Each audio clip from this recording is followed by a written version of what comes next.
Perfect TV, la perfection dans la simplicité. Perfect TV.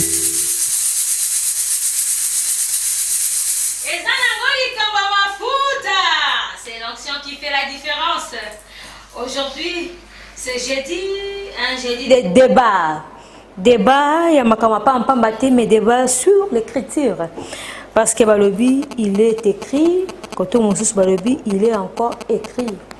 C'est vrai, eza émission oyo, surtout c'est jeudi, si eza jeudi moko, nazo bengango jeudi ya ba pro parce que awa soki o liaka bien te, o yate, po ezali kampenza ya mikuande ezali awa. C'est l'onction qui fait la différence. La semaine passée, on avait parlé de Makambo et Tali Dim. J'espère que non, bozo qui m'a aidé. Mais alors, aujourd'hui, je me suis dit, parce que ces jours-là, tu as qui vraiment, tu vas pas des poissons, hein, parce que tu as une conclusion. Mais aujourd'hui, Nangolu, réalisateur Nanga Lobité, Pati, tu as bongoté. C'est mettre 5 minutes. Il y a matière, Moutuna Mouta répondre à Kimia. Le cola, bande konabiso, basaline. Droit de réponse, on va conclure. Aujourd'hui, je suis avec le pasteur Jonathan Matondo et le pasteur Karel Panda pour le compte du collège de Seigneur Jésus-Christ. Autrement, collège intégral de l'homme, tout. L'autre, quand on a moussé. Bonjour et soyez les bienvenus à l'émission. Merci beaucoup, maman. Merci. Voilà donc nos amis, de temps en temps, notre invité, c'est le frère Ben Nathan, Osana Tabernacle, et puis le prophète Philippe Sissouote, Nouveau Jour. Bonjour et soyez les bienvenus. Bonjour, maman Patricia, merci beaucoup. Merci. Alors, Ndeko, il y a un collège de Jésus-Christ. Nous avons 5 minutes. Nandaku, on a biso, bofongoli chrono. Alors, biso, tu fongoli chrono 5 minutes. Et Zali, pour vous faire biso, vous kangela biso, sujet au Zali Nango, il y a 10 000. Comme ça, bande konabiso, ben invité à me penser koto, bango de bazan a droit de réponse, bah conclure le lengue na bango. Voilà, on donne la parole. Merci beaucoup, maman. C'est Pélimingi vraiment. Na commission Nzambe, Lolenge, Asali. Na pession à 15h 10 minutes. Ok, très bien. Beaucoup de sous corona lelo. En tout cas, dernièrement, quand on a lobby, sujet na biso ya dit mais tikala qui vraiment accueille des poissons. Né na lenga qui non, toi beaucoup tana, toi me kakoti ata moi liloba loko la conclusion. Na bandi la question a été posée la fois dernière. Finalement, ba sorti ya ba dîme yango, eza ndenge nini? On a combien de sortes de dîmes?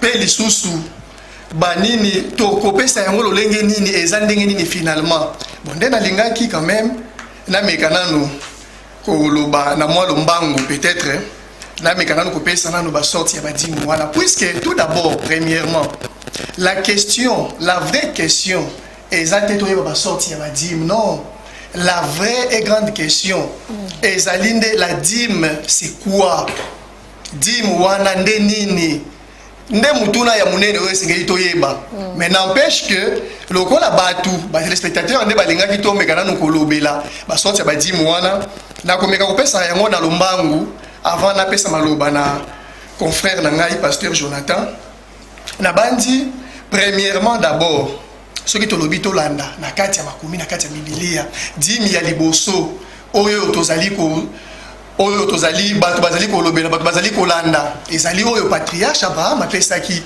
dîme wana eza dîme ya ba butin c'est-à-dire autaki kobunda bitumba nde alongi azwi biloko nyonso ya ennemi nde alongoli 1/10 lokola dîme ake kopesa wana eza dîme ya liboso dîme ya mibale nde sikoyo oyo ezoya na loi ya Moïse na sacerdoce lévitique kuna na kati ya loi ya Moïse maintenant toza pe na ba sorti ya ba dîme na kati ya loi ya Moïse sorti ya dîme ya liboso ezali oyo bon ya Abraham nanu peut-être passage na kopesa kaka bandeko na ndaku bokokoma na bandaku ya liboso ya Abraham eza na Genèse chapitre 14 17 à 22 oyo ya mibale ya loi ya Moïse et bandi na nombre chapitre 18 20 à 24. Première sorte, nous avons kati ya badim ya loi ya Moïse. Tout le monde a dit, oh, c'est qui copie ça banane. Ba lévite. Badim oyoyo nzambe yemu ba lobaki. Badim oyoyo ndebo kopesa yango ba lévite na tieba ngwana pona ba percevoir badim. Pambate bazana ni pas ni héritage. C'est-à-dire ba lévite, bazokelo ko mususu te na bana Israël. Kaka badim. Là c'est les écritures. Tokotanga yango ndenge na lobi na nombre 18 wana. Pe lisusu dim sorte mususu ya dim kaka na loi ya Moïse nde oyo Deutéronome 14 azoloba esengeli mutu azwa dim asala nini alia yango ye moko. C'est dans les écritures de Dieu na Deutéronome 14 22 à 26 et ça peut lisusu na Deutéronome 12 17 à 18. C'est-à-dire kuna nza bazotinda mutu azwa dim na ye ayeba na kolia yango ye moko. À part dim wana oyo moto azali kulia kaka na loi ya Moïse tozape na oyo babengaki la dîme des dîmes. Dîme des dîmes maintenant ezalaka ndenge nini ezali dim mutu nyonso te mutu apesaka yango eza dim oyo ba lévite nde bapesaka. Bon, na yebite est-ce que les loba lévite bazo pesa ba dîme na bango lokola dîme de dîme mais makomi et komami bongo. C'est-à-dire to zape na dîme de dîme oyo ba lévite bazo pesa après avoir ko zo ba dîme na bana ya Israël, de bazo longola 1/10 na kati ya dîme na bango bazo pesa yango nzambe. Bazo pesa yango nzambe à travers les sacrificateurs Aaron. Ah, dîme oyo mususu elandi nde dîme oyo Malachi ayaki na yango les prophètes Malachi place wana na lingaki to meka koyoka na mwa mukie puisque na yokaki ko débatteur na ngai ndeko na ngai place oyo alingaki ameka kopesa mwa ba argument mais bon ngai na koyoka ye je me disais depuis ces jours-là j'étais dans le regret ya nini puisque ba marabane boloba il n'a pas la maîtrise na yango. Oui, c'est pas un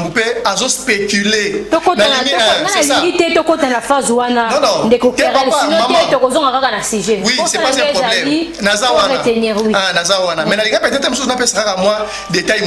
effectivement, dans la maison du trésor. Et là, qui permettait quelques secondes, éclaircissement. Vas-y rapidement. Puisque dès qu'on a non, Malachi il est venu pour il était contre badim au bana Israël, bana ko sana no nzambe ayebisaki bango balia, ndebisi bango no bozo sala mabe sengeli boya na badim. Alors que ça n'a rien à voir, c'est-à-dire pour lui, Malachi il est venu casser dimo de Deutéronome 14 22 azoloba. Mais ce n'est pas ça. Puisque ce que tu le total anano Malachi, il fut envoyé de Dieu. Sa mission, son travail était quoi? Ezalaki yako restaurer les cultes divins. C'est-à-dire bana ya Israël, effectivement, Dieu na loi ya Moïse avait ordonné premièrement d'abord na badim bana Israël baye bana kolia yango. Ezabe na badim oyo esengeli ko pesa na ba lévite. Maintenant, mabe ezalaki nini? Intervention ya Malachi ezani ni place wana. Bana ya Israël ole ya kotosa ya kolanda ndenge nzamba lobi, c'est-à-dire ya kolia bazolia, ya ko pesa pe bazopesa. Mais les enfants d'Israël eux, ils n'en donnaient plus. Vous comprenez? Et les gens qui ont dit bazala ki olote bazolia dime bazopesa nzambe aboya ki akolia. Non, d'ailleurs tous la peine nous nene batu tozali ko raisonner. C'est Dieu lui-même qui a ordonné aux enfants d'Israël bolia di mwana. Alors après Dieu est mort à routine dans les sous prophètes et donc peksa ngo baliate. Non, il faut peut-être oser la moutou et on bouger pour la on dit bongo. Merci beaucoup. C'est pour dire non nazo chuter. Au côté de 7 minutes hein. Non, nazo chuter kaka. Permettez-moi. C'est-à-dire même dit wana oyoyo ba dim nyonso oyoyo touti na kutanga. Bien sûr, il y en a aussi dans d'autres versions oyo bazo pesa ba précision ya ba dim wana mais j'avais dit ici liboso. Maman, la plus grande question c'est de savoir c'est quoi la dîme. Puisque ce que tu le bito banagotala, bon ba dîme wana nyonso wana oyoyo totangi ba sorte ba dîme. Est-ce que to sale la kayango lelo? Est-ce que ba toi bazomi benga biso ne toza ba Christ to pesa ka dîme? Est-ce que ba pesa effectivement ba dîme ndenge Bible lobami? Ce que tu le bito kota wana o mona ke to sala ka autre chose que oyo komami. Bon, na habite peut-être un mususu na eza nango likambo mafuta lelo nalobaki tokosela kono napesaki ndeko Karel na 15h11 ou to komi 15h18 donc de Karel c'est 7 minutes maloba ezongi na mboka ya ndeko Ben Nathan. Merci beaucoup maman pour la parole. Nazo saluer là nous ba co-débatteurs Nabiso, notamment ndeko Karel, ndeko Jonathan, oyo bandimi ko ya isusu ko sala bon ba se présenter sur les locaux to partager na oyo benga ma débat. Et loko ya liboso nazali ko regretter makasi. Attends, aux agues na débattre, soit aux agues na débat, principe, soit éducation à débat et l'ingara que, Hollanda soit émission nandaku pour se mettre à jour. Au comprendre malobani ni co-débatteur na yo à lobby, au reproduire en fidèlement, parce que le fait qu'il y a déplacer phrase moko ya co-débatteur na yo, aux autres na ba confusion. Je n'ai jamais dit que Malachi a anéantir Dimia Exode 14. Non. Il y a Deutéronome 14, je m'excuse. Je n'ai jamais dit ça. Au cours de l'andi émission Anna et Baneliti Souka, tu verras pas que j'ai dit une chose pareille. Naïe dit ça, n'alobaka que Banaya Israël se fondant sur ces versets-là, bakoma ki kosale la badim mabe. C'est comme ça que Malaki ayaki kokota en scène pour que à mettre ordre. Donc, bozabana ya collège, bozabana ya lycée. Il faut quand vous venez au débat, vous l'avez au collège. Ça c'est la première des choses. Je trouve que Toko Fongo la brèche, mais tellement il y a une conclusion, il y a 10 à 5 minutes. Oui. Au moins, il y a 7 minutes. Ok. Conclusion, il y a débat. Au moins, il y a Ndeko Karel. Tant que j'ai parole pour qu'il y ait Bandoloba, il y a moi à se contredire. Dim au bana ya Israël, il fallait qu'il bape ça, ils dim nini à lobby à monter.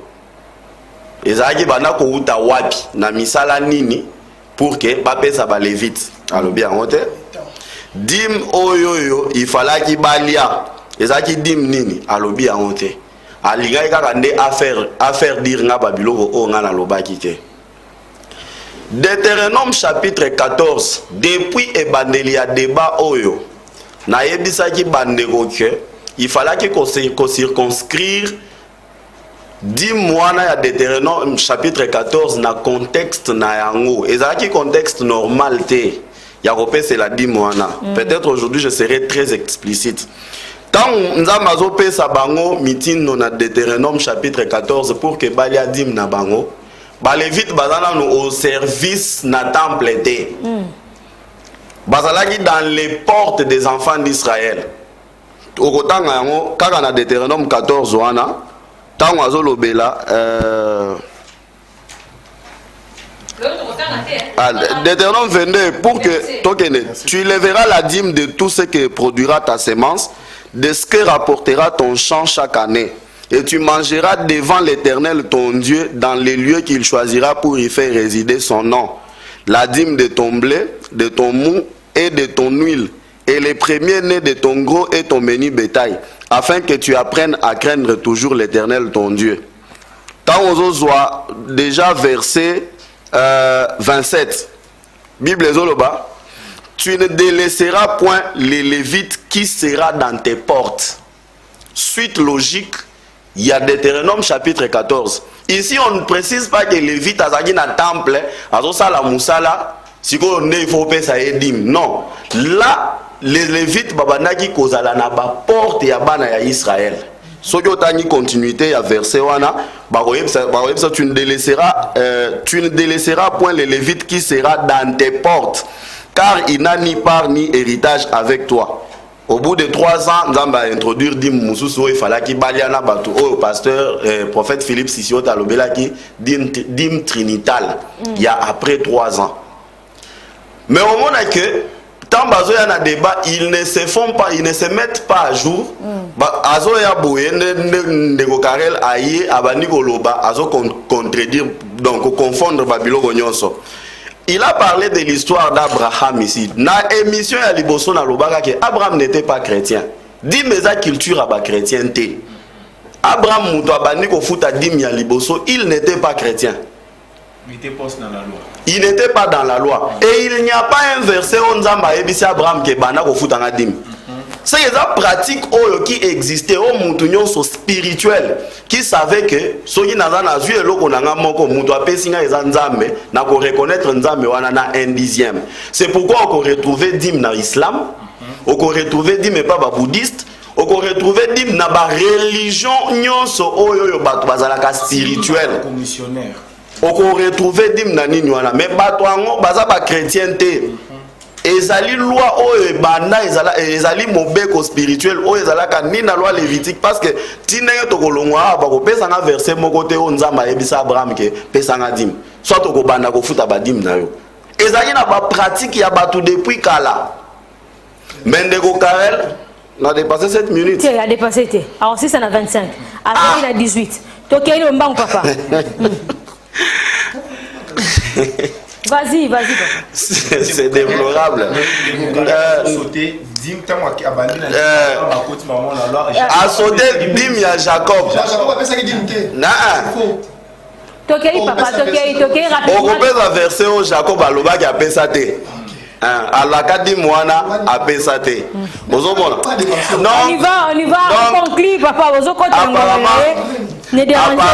apparemment, vous avez adopté attitude de donc, ceux qui ont une attitude dans le Karel, n'a bien. Dérangement pendant le débat, c'est mon éducation. Ceux qui est outil n'a qu'un adverse. Parce que là, arme et gozala égale. Si on va se déranger, on va les faire correctement. Donc, j'étais en train de dire que Abraham a payé la dîme. Sans que Bisaye Panzambe qui a un verset comme ça. Pour les bouddhistes, les musulmans, ils font la dîme. Ils font sur base de l'écriture. C'est une pratique, une loi spirituelle qui existe depuis longtemps. C'est pourquoi on a même je mettrai la différence entre ceux qui me servent et ceux qui ne me servent pas. Maintenant, je mettrai la différence entre ceux qui me servent et ceux qui ne me servent pas. Donc, nous trouvons que les hommes spirituels doivent continuer de payer leur 1/10. Ils n'ont qu'à s'apprendre à eux-mêmes.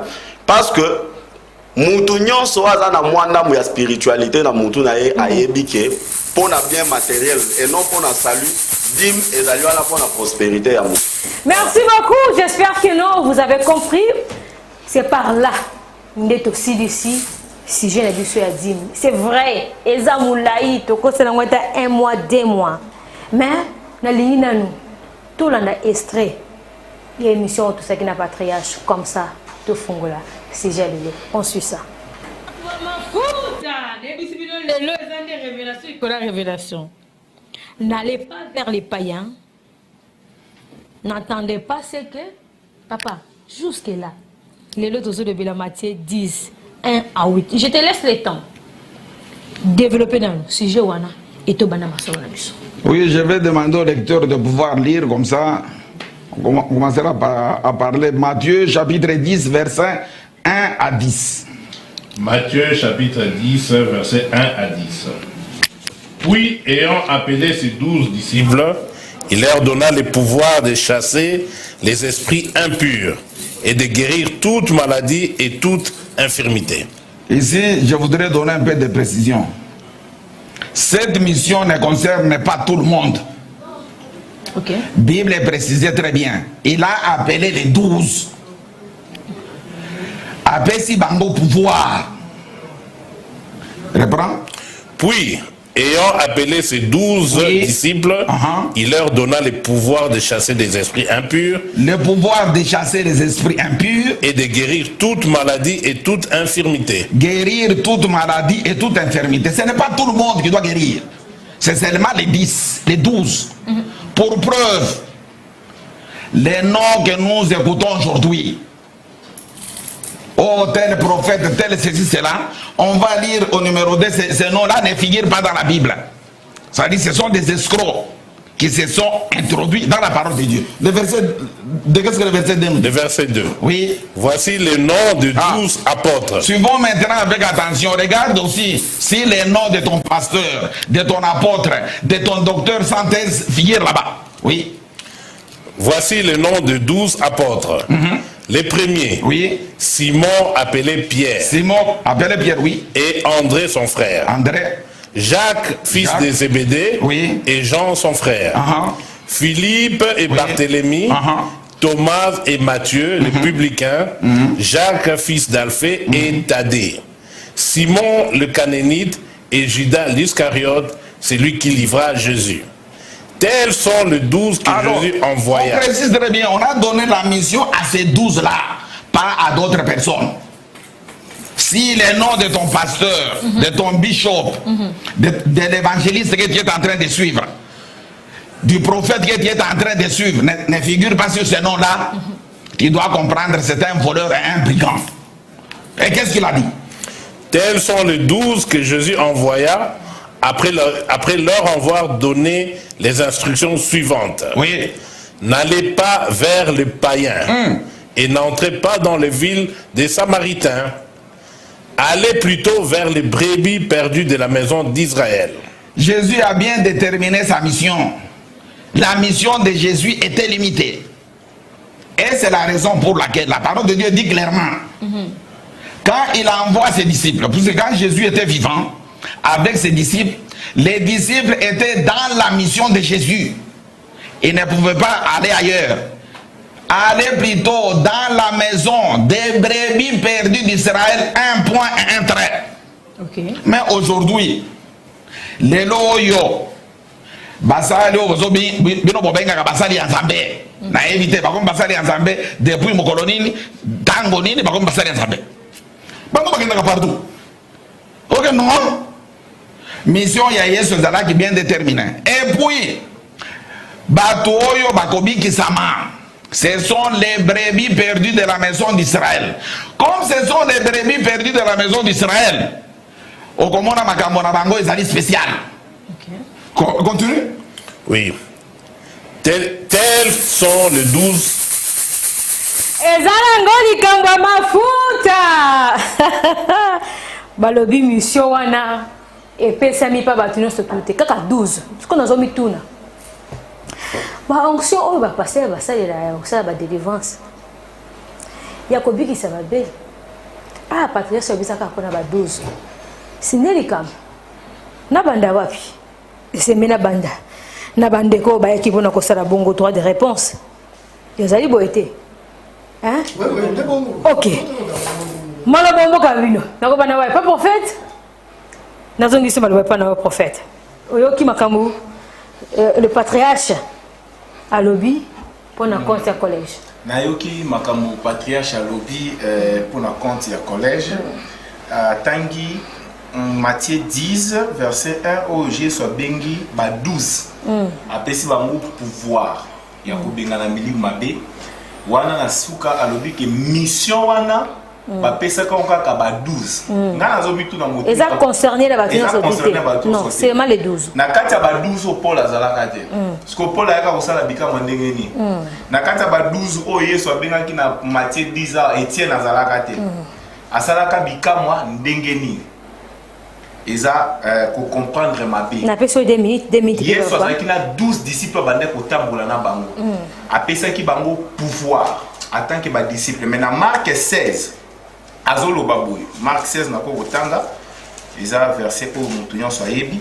Marc 16 Jésus pesa pouvoir alobi ke. Puis il leur dit, allez partout le monde et prêchez la bonne nouvelle à toute la création. Celui qui croira et qui sera baptisé sera sauvé, mais celui qui ne croira pas sera condamné. Voici les miracles qui accompagneront ceux qui auront cru. Ceux qui bikamwa et vous savez les macaques et pas apôtre. C'est que verset oyo et sous natinate. C'est que apôtre car abamonde baza ba seul croyant. Or que Bible zolo ba awa ke tala bikama oyo kotambola et pas motonyo so kondima. Car apôtre te mutu bandima. Paul a ki kondima na sima. Etienne Nandima qui na sima, biso tondimi na sima, ba même miracle ezo accompagné bana nanzambe. C'est que côté wana patriarche azali banda na makomi. Azali banda na makomi. Na point où on a landi wana ya Matthieu 10 kolobaki Israël rapona ba apôtre azali banda na makomi. Bible mo bezo contredire. Wana ndeko sisi wote atikali na 1 minute tozongisi yango et pas ndeko Ben Nathan. Oui, ndeko Ben Nathan. Merci beaucoup maman pour la maloba. Oh pesinga. Problème oeza si je comprends bien ce qui a résumé extrait à patriarche Otoyoki elingi koloba ke lelo bato mususu à part ba 12 wana bakosa la miracle était. C'est ça non? Oui. À part car ba 12 disciples wana o Yesu ba 12 apôtres o Yesu atinda bato mususu bakosa la miracle était. C'est ça non? Bango nde bazali concerné. Bango nde bazali concerné na miracle, bango nde bazali appelé. Oui. Pour na côté pour na yo ki alobi a préciser soki kombo ya pasteur na yo eza parmi les 12 té. C'est que ozolanda brigand ndenge alobi. Komo na ye moko na moni yango na Bible wana tiens. Komo na ye moko. Ye azo kolobela makambo nzambe. Komo na ye na batu tu au lecteur ne atangeli wana. Ya patriarche à collège. Komo na ye nanu. Te me azo kolobela makambo nzambe ne tozana ba pasteur liboso na biso. Ya lobi soki pa kombo ya pasteur na yo ezate. Ça veut dire que ozolanda ba brigand ne tozaboye tozana ba deux brigands liboso na biso po ba kombo na bango eza kuna te. Baza ba pasteur. Tozana deux brigands liboso na biso. Mais place on a la logique à Makomi. Oui. Je donne effectivement raison en partie et pas à patriarche parce que mission on a effectivement dans Matthieu chapitre 10 Yesu azolobela un groupe restreint de gens après si bango mission pas de guérir bateau. Verset wana. Mais cela ne veut pas dire que bateau batikali na sima awawa bakoki ko sala miracle était. Ozomona. Parce que le prophète Philippe a démontré yango Paul azalaka na ba 12 te asali miracle wana ndenge nini ba Barnaba bato wana mususu batei na acte des apôtres basala miracle basala yango ndenge nini. Je vais préciser une chose biloko patriarche azo défendre a inventé yango le loté et existait le loté. Ces doctrines ont existé dans les États-Unis d'Amérique dans le 20e siècle. Il y avait les gens qui disaient que même Moli Momo Santu, okoki kozwa yango te ezalaka kaka pona 12 apôtres. Toko démontrer yango. Toko démontrer yango na débat. Eza biloko na yete. Eza biloko na yete même makambo ya badi mbolia wana. Eza ya yete. Bato musu ba banda yango kala. Je peux même rappeler, moi j'ai commencé le débat de la parole depuis nazamwa mukia. Na kana nga ya un monsieur paix à son âme o akufa comme on a eza ludika ludi. Ba yebie je crois depuis 97. Abanda côté ya ba doctrine ba ote ya oyo ya dimbe folia yo moko ainsi de suite. Eza biloko bandi le loté. Eza ba invention ya patriarche te. Eza na bato o ba comprena Bible mabe. O batangisa biloko depuis États-Unis d'Amérique. Ba banda ko loba ke Saint-Esprit ezalaki kaka pona 12 apôtres. Bikamo ezalaka kaka pona 12 apôtres, le temps des miracles et c'est le cas.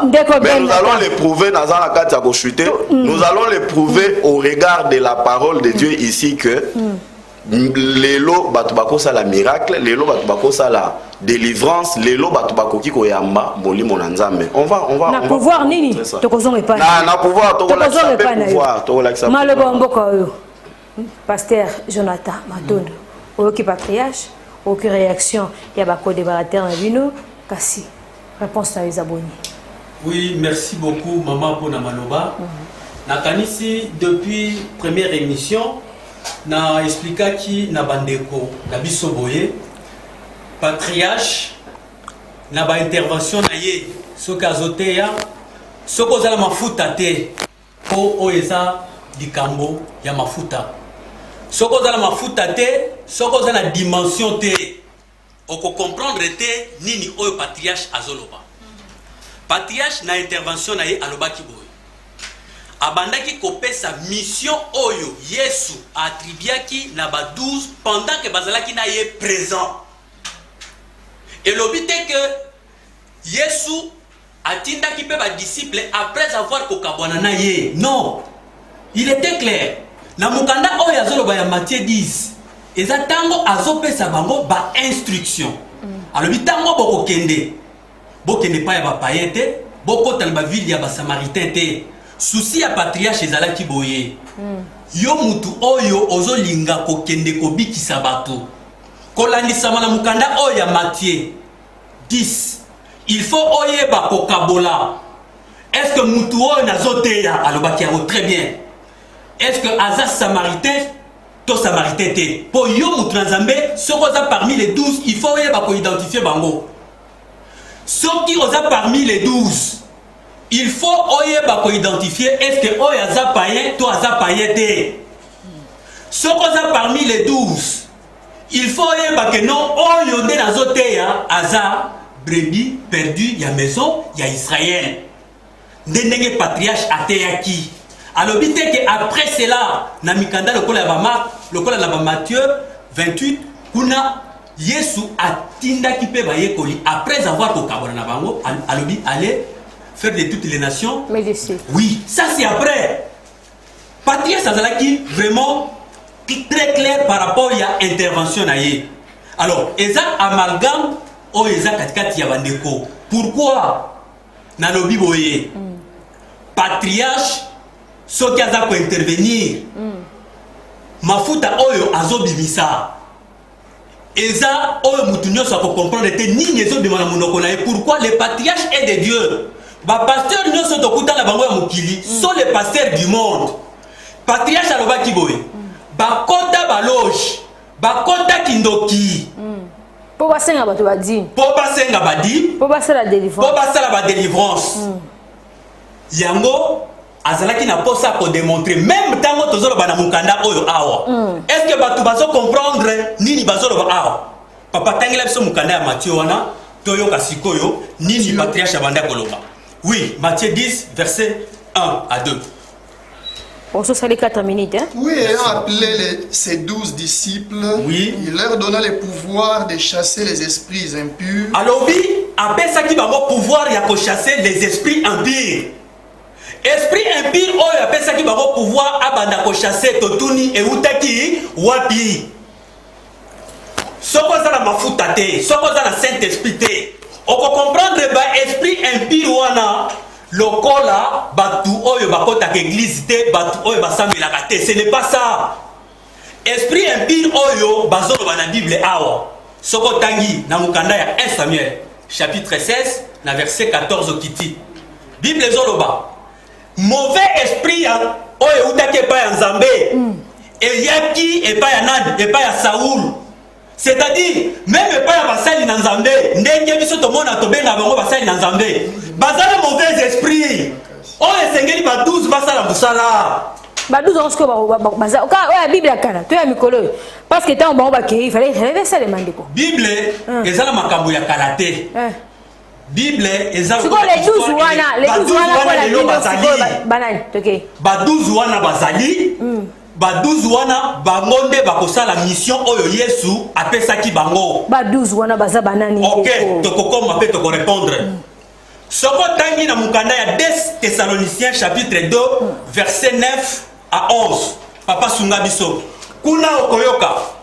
Place bazo démontrer nguye ya bandeko oyo lelo baye na télévision pona kosenga que miracle esalama. Kobiki sababeli esalama. Nyoso wana tolobi boye eza compréhension erronée ya ba pasteur. Witanga. L'apparition de cet impie se fera par la puissance de Satan, oui, avec toutes sortes de miracles, oui, des signes et des prodiges mensongers. Oui, tokena 11. Aussi, Dieu leur envoie une puissance d'égarement. Yoka, esprit d'égarement, puissance d'égarement. Oye bazolo ba esprit impie. Ezo ute para ye moko Nzambe. Yango soko za 12 te okoyeba ko bengana yango te. Tango bazolo ba na tina ya il faut ko guérir ba malade. Maladie oyo bazolo ba na Bible eza maladie na yo mutu pasité. Toko démontrer mon ndenge toza awa. Baza ba ignorant, baza niveau patriarche te. Yango na lobaki il faut beaucoup de réserve. Toko démontrer awa noir sur blanc que oyo bazolo ba na tina ya maladie, na tina ya ba esprit impie. Natina ya lèpre eza oyo biso batu toyebi te toko démontrer ngo awa. Ndeko Matondo aussi au lieu minute belé ozwaki depuis 37 tokomi na 43 tozongisi maloba réaction na bino par rapport à OND kwa lobby. Merci beaucoup maman. Naza vraiment sûr que même ba téléspectateurs hein, bazo se kandeko Jonathan mabe na ndako. Pour la mona même bandeko na biso mususu basa. Ba se ke makasi. Azolinga a prêté patriarche Maloba au patriarche Alobité. Parce que bâti extrait mutu nyonso oyo aza na minimum ya compréhension à comprendre makambo patriarche Alobi. Et aussi aux journalistes aux alaka wana. Au compléter nga kutu na makambo mususu ona bandai koloba. Effectivement, patriarche akoza na mafuta loso. Oh. Ah, pour azol vanter mafuta ya patriarche, patriarche mafuta mais koza la mafuta ngulu ya kapela. Parce que biloko o patriarche Alobi eza clair batu nyonso balandi yango. Patriarche atuni yo journaliste mutuna na ba téléspectateur. Soki kombo ya pasteur na yo eza na Bible na Matthieu chapitre 10 totangi te azali brigand. Attendez yo bakombo. Jésus a existé na mipepete. Jésus a existé na spiritualité te. Lokola na monde moko bo batu bazalaka te. Non. Jésus azalaka vivant. Na monde ya batu, il a fait des miracles, apesi pouvoir ya batu ba kende ko guérir, ba kende baza distrait. Tant siko ba parole au mona ba bandi ko loba biloba loba o batu musu ba loba kete. Ah baza distrait. De répondre à Ndeko Benata. Maman Patricia. Oui, papa Loba. Interprétation erronée eza makasi na chef ya nani ya ndeko na biso Jonathan. Na Matthieu chapitre 10 oyo soki otangi yango Jésus a cité ba maladie naturelle nanu oyo. La preuve aneke bakendaki bakuti mwana mususu azbanda kobela épilepsie. Bango moko bakoka ko guérir yango te mais yo ka zo bisa yo malade Jésus Alobi etaki ya malade ya bokono ya nzoto. Ah ye azoko sa yo awake eza maladi no ya mutu te. On dirait Jésus avivaka na planète Mars siko baye ko betela biso masolo wana non tandis que dans ba écriture liboso na biso dimension o bango bazolobela awa ngana zo mona ngote mafuta ba lobela eza mafuta ngulu je le répète parce que Jésus a guérir aveugle Bartimée a fongolie misu ezalaka lolanda ya molimo ta bana wana oyo na banda lobela mwana o azalaka na maladie ya épilepsie o ba disciple malgré pouvoir o Jésus apesa ki bango tango bakei bakokaka kobikisa maladie wana te ezalaki épilepsie naturelle normale boye. Alors tamba koki ko guérir yango te papa ya mwana wana amemie epa ya Jésus ye moko. Jésus a béni mwana wana asambeli pona ya bengani molimo mabe wana ya épilepsie. Alors ba disciple batuni Jésus. Pona nini biso tokoki ko bengana molimo mabe oyo te. Abengi épilepsie molimo mabe. Mais ya zolo yebisa yo ke malade wana ezaki malade ya mutu pasi te c'est que ezaki malade ya nzoto te. Jésus a pesi clé. Oye salaki ke abengana maladi wana ya nini ya épilepsie. Ayebisi bango ke ba démon mususu po bengana yango ezoluka o gêner o prier. Maintenant ne azosala amalgame o esprit mabe e utaka epa ya Saul e utaka epa ya Nzambe nde ba esprit wana babanda ko bengana. Non papa. Tikala na contexte ya Matthieu chapitre 10. Parce que maloba patriarche aloba awa il était clair. Biso yo toyoki yango ba téléspectateur bayoki yango alobi soki kombo na yo ndeko Jonathan ndeko Karel soki ba kombo na bino eza na Matthieu chapitre 10 te boza ba brigand bokosa la miracle te siko ye akomi siko interprète ya patriarche ya maloba o patriarche aloba ki batu nyonso ba comprendre azo escamoter yango. Il est certes vrai que na l'eau ya ba esprit impur eze belé. Eza na ba esprit net ya ba impudicité, ba esprit ya mensonge, ba esprit eza ebelé. Na l'eau ya ba esprit ya Satan. Il y a des esprits qui sont spirituels et des esprits qui sont physiques qui se démontrent na ba maladie, ba stérilité, ba myome, ba kyste, maladie nyonso oyo soki komi kotumisa mutu ezali démon parce qu'un démon est un tourmenteur. Balobe baba na kolobisa patriarche maloba wa lobité. balobisa ye maloba balobi te tolandi ye très bien babanda kokofondre te ke baesprit oyo babengana ezalaka maladi ya mutu te epilepsie ezalaki ya molimo bamaladi wana bando obengana ezalaki maladi ya molimo nde o bango baye kobengana lelo motuna yango ezokokende pa ndeko Karen nalobi boye le 12 wana ndeko Jonathan lobi ezalaki maladi ya mutu te to maladi ya neti ko pona bino ba pasteur ya lelo ba prophète ba na nzambe c'est-à-dire ba sali ya nzambe oyo baza na commission ba sali ya nzambe pona bino ya vrai baza te kaka ya faux siko ya vrai baza ba pepa na bino to koteni wekisa biso maman en tout cas nazo sepela makasi na débat oyo heureusement que bato bazolanda biso c'est eux-mêmes qui jugent effectivement yango wana tango nazoyoka bandeko bon moko bon na boyi na kota na ba débat trop ba wana oyo ya kosimba simba bato parce que depuis to bandaki c'est eux qui touchent la personnalité mais yemo dem taliboso alobaka direct mais bon là c'est trop bas azolinga appel la biso na basse sur on dira pas là-bas mais le problème c'est quoi effectivement le patriarche na koloba na ye kaka ndenge ndeko nanga lobi awawa ils ne comprennent rien tolobaki yango dernière fois oyo ngai nazalaka awawa bazo comprendre ngo na minoko ya mboka na bango pour ne pas dire ya ba mama na bango oyo mabebo ya mboka na bango dans leur langue maternelle oui c'est ça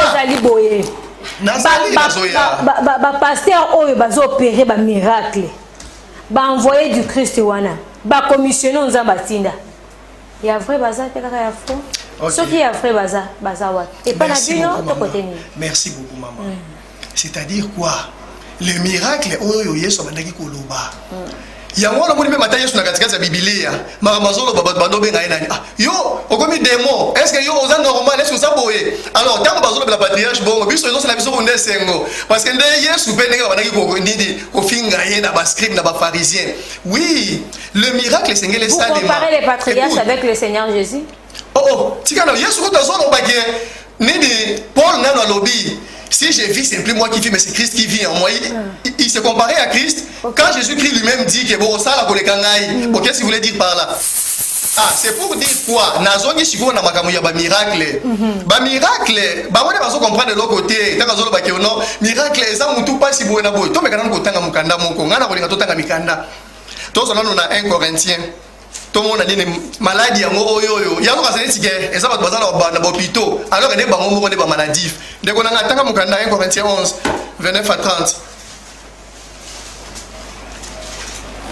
1 Corinthiens chapitre 11 verset 29 à 30 29 car c'est lui qui mange et boit sans discerner le corps du Christ, mange et boit en jugement contre lui-même. C'est-à-dire, pour Nzambe, sans discernement, c'est pour cela qu'il y a parmi vous beaucoup d'infirmes. Donc, il y a non. Patriarche awawa azamutu moko boye ya langage ya kala alors que non les téléspectateurs me suivent je n'ai pas envie que balanda oui maman nanga itozo kende c'est-à-dire puisque yeso lobaki bokende kobiki sa ba infirme bokende kobiki sa ba maladie azo sala infirme wana ndeye c'est-à-dire quand il lit la parole de Dieu azo comprendre ngona monoko mboka na bango les patriarches avaient donné un verset pe ezaka na émission wana Jean 8:43 to kotanga te Yesu pourquoi ne comprenez-vous pas mon langage? Tous les gens comprendre de l'autre côté. C'est pourquoi ils voient les patriarches comme un fou. Et c'est normal. Puisque le langage de Bango. Oui. Les infirmes de Bango. Oh yo yo, c'est les 12. Baya Bobiki ça. Bango bazomo. C'est où tu es lipa. Ba infirme na bakufi bazawana batangi ngo kaka na mukanda wana. Tokomeka kotaka deuxième mukanda. Na yoki ndeko azolo ba awawa. Nazala ba minutes nanga s'il vous plaît. Na yoki ndeko azolo ba awawa. Pe nazo répondre directement à la question na yo.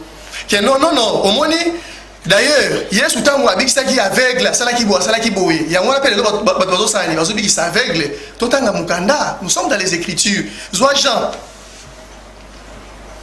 chapitre 9 banda ata na 39 wana comme ça tout monde le rôle la bino bolanda Yesu nga bisaki ba aveugle total la peka soki bosala ka lolenge Yesu asalaka. Oui. Jean chapitre 9 verset 39. Puis Jésus dit, je suis venu dans ce monde pour un jugement. Oui, toyoka Yesu loka zoloba hein. Pour que ceux qui ne voient point, pour que ceux qui voient ne voient point. Ah, c'est-à-dire effectivement Jésus ayaki nenge balobi ba soutenir. Et sengeli ko biki sa ba aveugle. Non, on a remis au sala ba campagne d'évangélisation na ba publicité. Non, bisonde awa pasteur na bisonde yanguya flamme kapaya. Abiki saka amoni saka ba aveugle boyna babosa ni ke Yesu après ça va ko biki sa ba aveugle. Oui, kita asala ki susuni. Je suis venu dans ce monde pour un jugement. Pour que ceux qui ne voient point, plutôt pour que ceux qui voient ne voient point. Tanga bien place voilà. Je suis venu dans ce monde pour un jugement.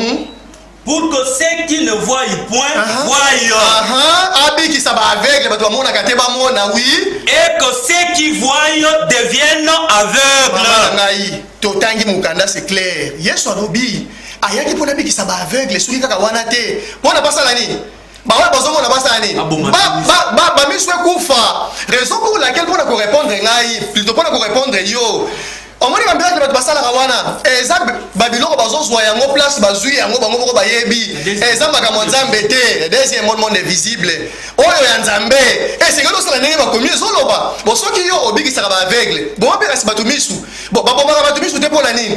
Ah, donc pour na bango ko boma misu wana eliki ko lobelo ko mususu mais ya ko bikisa misu etikali charnel ndeki ndoki nde buzoba alors ba peuple na nzambe bazali kolanda c'est les écritures qui parlent et loko wana eza batu ba misui nini autorité na nini permission wana c'est-à-dire pour naie oyo amoni facile ko sala nde asali yango na nzoto oyo amoni eza difficile ndalingi abongola yango akene na selon les explications. Merci. Alors c'est pour dire que batuana miracle wana eza makambo nzambe te. Ndeko. Ce sont elles les malades. Ndeko Karel au déjà 7 minutes au même na 8 minutes déjà.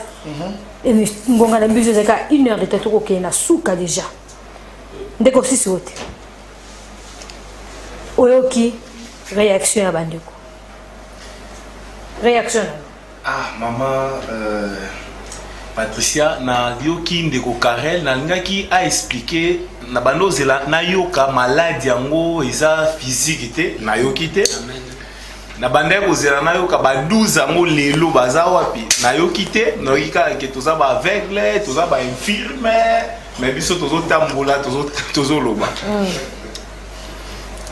Débat nabiso eza sur les miracles physiques. Les miracles physiques, oui. Tant batie extrait à patriarche azolobela ba miracle physique. Jésus a tindi ba eko dinaye.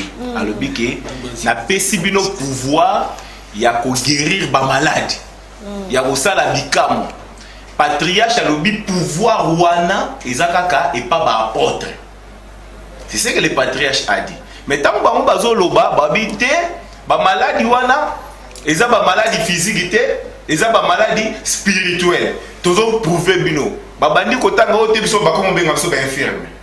Ils ont infirmité wana peut-être ils ont un cadre ya spiritualité peut-être. Ba infirme au Paul azoloba, ils ont physique. Physique et puis Paul a dit qu'il y a parmi vous ceux qui sont morts et même Batutina Koufa physique. Nous avons frappé Batu physiquement.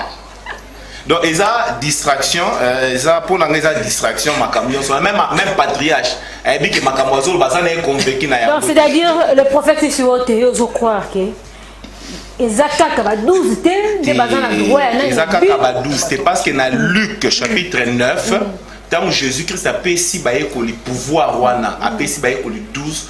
Ba bengana milieu mabe ba kei ba bano bengana milieu mabe ba moni mususu azaki même pas na kati na bango ba 12 azosa la pe bikama o bango ba na osala mais bazaki te Jean e ko bisaye so bi meto ke kuna ko bengana ba démon na Luc 9:49 abito ke o bengana ba démon to moni mususu azaki na biso te ye pas zo bengana ba démon to tanga yango Luc 9:49 rapidement nous sommes presque à la fin hein Isakaka ba ekolité Luc 9:49 Luc 9, 49, Bible Zoloba, Jean prit la parole et dit, Maître, nous avons vu un homme qui chasse des démons en ton nom et nous l'avons empêché parce qu'il ne nous suit pas. Azalaki parmi ba 12, mais azo bengana pe ba démon. Jésus a répondu, ne l'empêchez pas. Et là, balingwa sala, ba empêcher biso to sala ba miracle été. Baza animé na même esprit wana. Jésus a dit, ne l'empêchez pas. Lui répondit Jésus, car il n'est pas contre vous et pour vous. Donc en dehors il y a baye koli 12 apôtre misusu to komi na suka mais to kozo appelle moko pour to silisi parce que to komi na suka. Allô, bonjour. Oui, comment on a les bengi biso?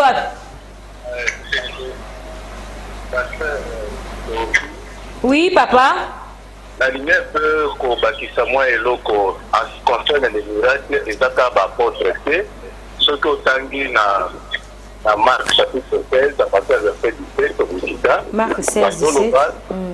Les miracles qui accompagneront à tous ceux qui auront cru. À tous ceux qui auront cru. Apôtre Baza, Bandimi Baza, Basi Nibali, parce que le problème ma foi, les âmes qui n'y ont soit croire. Et puis tant qu'on croire, aujourd'hui, identité, nous sous et puis tu es autorisé à faire les miracles. Miracle, wana, écoute, pour les problèmes spirituels ou les problèmes physiques. Et ça, c'est catégorie à bâtiment spécial. Et puis, au commun, en même temps, Bazolo Bapona Mathieu, wana, écriture, on a aussi les plans politiques. Mission, il y a peut-être pour Israël, pour un temps donné. Après, au commun, sinon, parce que tant que Pierre a été évangélisé dans la Corneille, Corneille a été juste c'était chez les nations. Donc, miracle, c'est tout ce qui croit en Jésus-Christ est obligé de faire les miracles. Merci. Merci beaucoup, pasteur. Merci. Bon, tout ça, la boue, tu comme la souka. Na persi yo 1 minute, donc 8 secondes, 1 minute, on conclut. Donc, tout ça, tu as 1 heure de temps, papa. 1 minute seulement. Merci beaucoup, maman. Je comprends. Mais seulement, et là, on a remarqué, nani téléspectateur wana alandi yango et là on a remarqué ndeko Karel na ndeko Jonathan bazo philosopher tout autour de la parole bazo longola ba verset na ba contexte na bango réel. C'est pourquoi on a même oaye na bango tango dozoloba azo sekazo ningisa muto alors que bazo ça la philosophie ya liloba ba prémisse est très bien posée. Baloba qui awa qui pose la miracle, il faut pas retrouver comme on a eu parmi les 12 apôtres. Ndelo bakoki ko lakisate. Ndeko Karel a vu 1 Corinthiens 11 29 à 30 au apesi wana pour lakisake ba malade wana ezali kaka spirituel, ezali physique te. Ndeko na ngai bozota na Bible ndenge nini. Paul Azobanda enseigner sur Sainte Seine. Verset où ça ne parle pas de philosophie au bateau salela. Malgré tant ezo kende na lingana tanga Paul yemoko makambazo loba. Oko permettre maman ko permettre tellement et tokoya. Na pesa bango verset oyo bakende. Au moins même ba téléspectateurs bazo trouver bango vraiment bato à divagation. Bible Paul yemoko tango aye kotangisa bato yoka maloba ya Paul peut-être ekozalani na nga ya conclusion. 1 Corinthiens chapitre 2 4 à 5. Paul azoloba boye. Et ma parole et ma prédication ne se reposaient pas sur les discours persuasifs de la sagesse. O bazanango omoni ba demo wana ezalaki milimo libumbasi okozala nonango ekobikate okokufa azoloba mais sur une démonstration d'esprit et de puissance, afin que votre foi fût fondée non sur la sagesse des hommes, des patriarches, mais sur la puissance de Dieu. Sur la puissance de Dieu. Paul a dit qu'ici, ma maladie physique. Quand on a une application spirituelle, il y a un verset où Jésus a dit que Messie. On va dire prédestiné, Messie. Confondre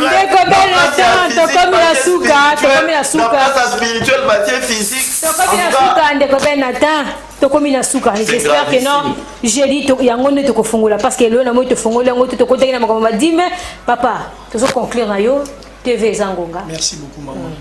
En tout cas, na sepeli makasi ndeko alobaki dernièrement, vous êtes animé par les émotions. Alors que yemo est vrai émotionné. Problème est aboyé. Tolobi peut te répéter. Question de quoi tout ni awawa. C'est ça. Mais c'est dans ma conclusion. C'est dans ma conclusion. C'est-à-dire, problème est ali, ils ne comprennent pas les langages Yanzambe, la Biblia. Même les patriarches, quand ils parlaient à mission, il y a 12. Ou à des missions, il y a 12, il y a Yesu, il y a Marc, et les missions quand Jésus n'était plus là. Il y a 12, il y a 12, il y a circonscrit, il y a place, il y a miracle, il y a toute la création. D'ailleurs, il faut déjà après savoir, Yesu Gotiende. Mais il comprend les choses. Merci beaucoup, pasteur Jonathan Matondo, pasteur Karel Panda, pour le compte de collège de Jésus-Christ, notre frère Ben Nathan Ozana Tabernacle, notre prophète Philippe Sissouo de Nouveau Jour. Aujourd'hui, tu as fait un sujet Oyo, mais tu as aussi un côté, tu as aussi un côté, je dis, tu as photo yeba, banane yango bazana droit, il y a guérir, il y a kobo de. Est-ce que pasteur tonani wana eza pona bandeko ya collège mais koto yo pona bandeko ozana na nouveau jour tokoyeba kaka le jeudi. Alors pona bino ba téléspectateurs, j'espère que jeudi na kotika téléphone ouvert du début à la fin biso na bino tokosala émission. Au revoir.